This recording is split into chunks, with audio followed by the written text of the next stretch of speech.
ഉയർത്തിയിടും ഞാൻ എൻ്റെ കണ്ണുകൾ തുണയാരുളും വൻകീരിയിൽ.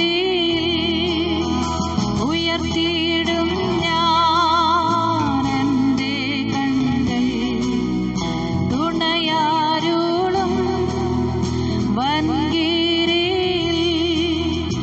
എൻ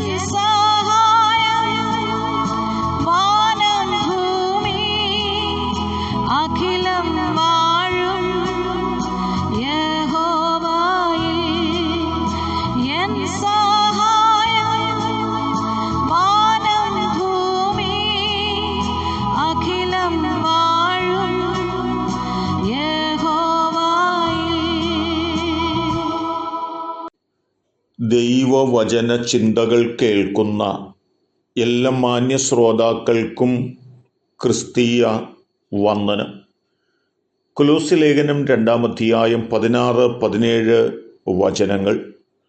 അതുകൊണ്ട് ഭക്ഷണപാനങ്ങൾ സംബന്ധിച്ചോ പെരുന്നാൾ, വാവ്, ശബത്ത് എന്നീ കാര്യത്തിലോ ആരും നിങ്ങളെ വിധിക്കരുത്. ഇവ വരുവാനിരിക്കുന്നവയുടെ നിഴലത്രേ. ദേഹം എന്നതോ ക്രിസ്തുവിന് ഉള്ളത്. ഈ ദൈവവചനത്തിനകത്ത് പൗലോസ് ഓർമ്മപ്പെടുത്തി ഉണർത്തുന്നത് മറ്റുള്ളവർ വിധിക്കുവാൻ സാധ്യതയുള്ള ചില സംഗതികളെക്കുറിച്ച് ഇവിടെ ഓർപ്പിച്ചുണർത്തുകയാണ്. നാം പുതിയ നിയമ ദൈവവചന ഭാഗങ്ങൾ പരിശോധിച്ചു നോക്കുമ്പോൾ അതിപ്രധാനമായ 5 വിഷയങ്ങൾ സംബന്ധിച്ച് മറ്റുള്ളവർ നമ്മെ വിധിക്കുവാൻ സാധ്യതയുണ്ട് എന്നോർപ്പിക്കുന്ന ഭാഗങ്ങളാണ്. തീമോത്തിയോസിന് എഴുതിയ 1-ാം ലേഖനം 4-ാം വാക്യത്തിനകത്ത്, റോമാലേഖനം 14-ാം അധ്യായത്തിനകത്തും ഏത് ഭക്ഷിക്കണമെന്നതിനെക്കുറിച്ച് ആരും നിങ്ങളെ വിധിക്കാനായി വരരുത് എന്നോർപ്പിക്കുന്നതായ പ്രസ്താവനയുണ്ട്.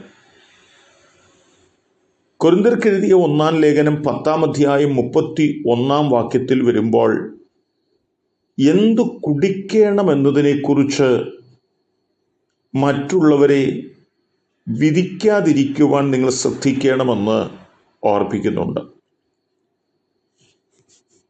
ഗലാത്യ ലേഖനം 4-ാം അധ്യായത്തിൽ ഏതു പെരുന്നാളുകളാണ് ആചരിക്കേണ്ടത് എന്നതിനെക്കുറിച്ച് നിങ്ങളുടെ ഇടയിൽ വിധികൾ ഉണ്ടാകാതിരിപ്പാൻ നിങ്ങൾ സൂക്ഷിക്കണമെന്ന് ഓർപ്പിച്ചിട്ടുണ്ട്.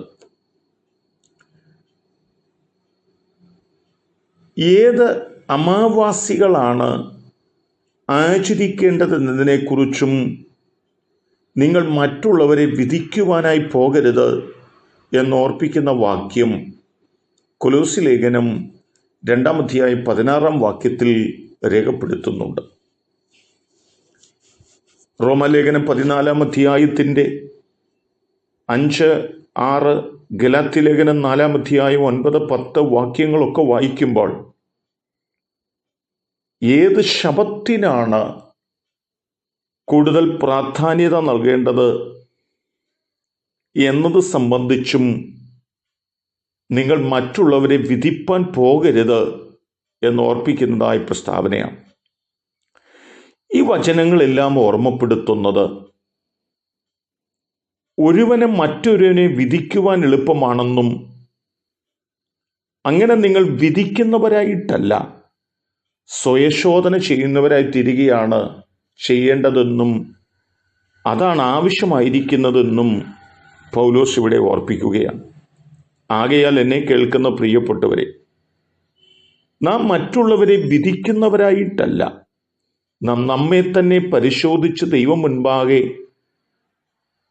നിഷ്കളങ്കരും നീതിയുള്ളവരുമായി തീരത്തക്ക തലത്തിലുള്ളൊരു ക്രിസ്തീയ ജീവിതം നയിക്കേണ്ടതിന് നാം നമ്മെ സമർപ്പിക്കുന്നവരായി തീരാം.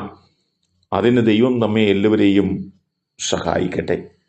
കരുണയുള്ള ദൈവമേ, സ്വർഗസ്ഥ കർത്താവേ, അനുഗ്രഹീതമായിട്ടുള്ള നല്ല സന്ദർഭത്തിനായി സ്തോത്രം.